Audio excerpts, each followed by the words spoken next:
Namo Adidafa. Thanks for joining me for our daily practice check-in.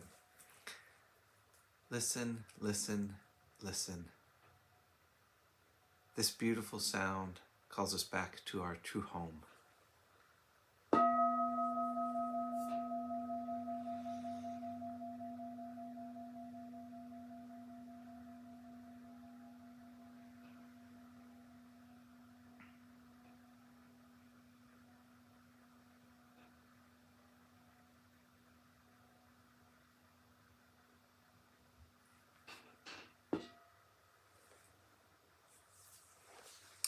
The fifth mindfulness training.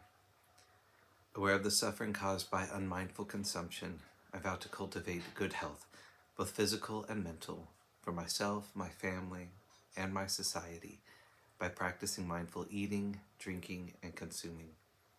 I will ingest only items that preserve peace, well-being, and joy in my body, in my consciousness, and in the collective body and consciousness of my family and society. I'm determined not to use alcohol or any other items that contain toxins, such as certain TV programs, magazines, books, films, and conversations. I'm aware that to damage my body or my consciousness with these poisons is to betray my ancestors, my parents, my society, and future generations. I will work to transform violence, fear, anger, and confusion in myself and in society by practicing a diet for myself and for society. I understand that a proper diet is crucial for self-transformation and the transformation of society.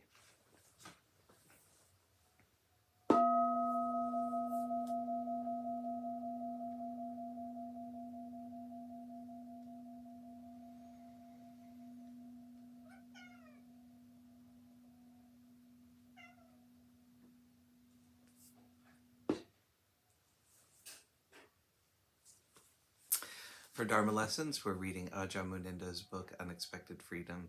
Today we're continuing in a chapter on what is renunciation, with a section on different from morality.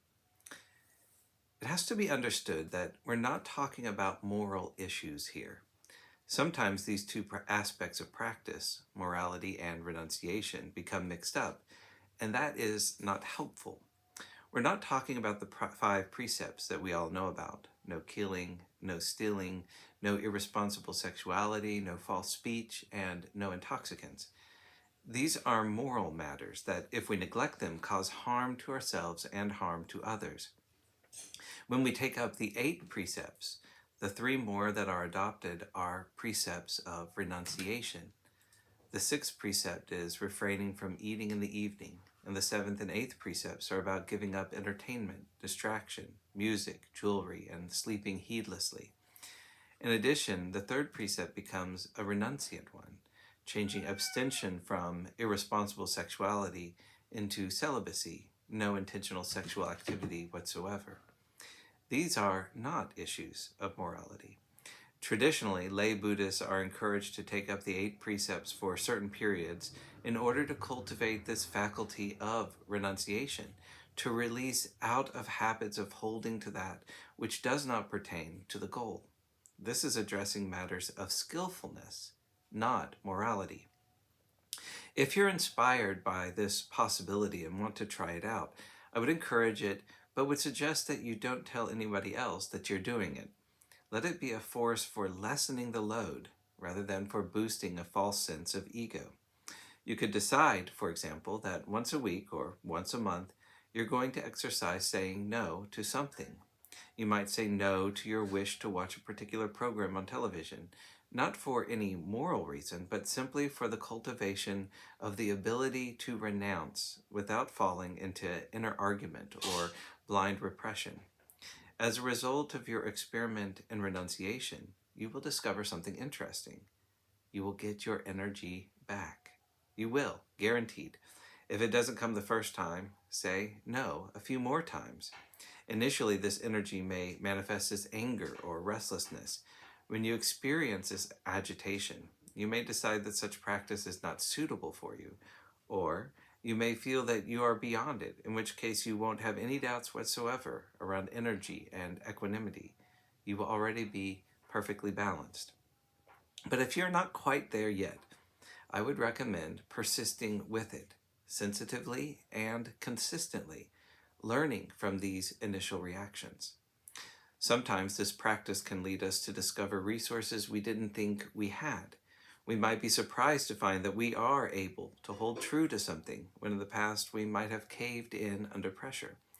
To take an example, I have a general mistrust of the mass media, and yet at the same time I can find their journalists and program producers extremely persuasive.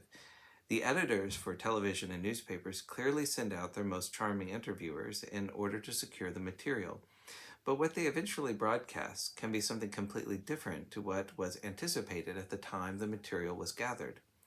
Some years ago, when I had been left in charge of the monastery at Chithurst, some television people from Brighton were pressing for permission to film a group of schoolchildren who were coming on a religious education visit to the monastery. It wasn't difficult to come up with a justification for saying yes to the program producer.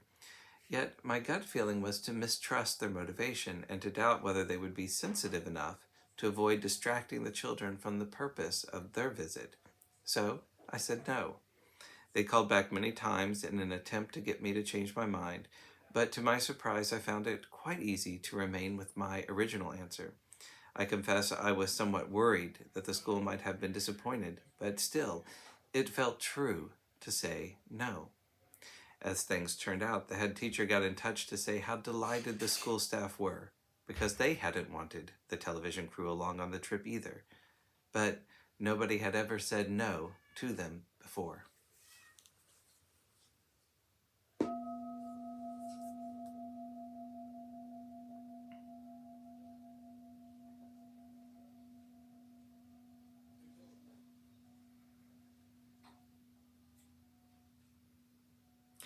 May all beings be well. May all beings be happy.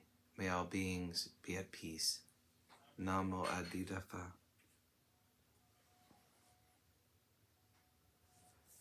Thanks for joining me this morning.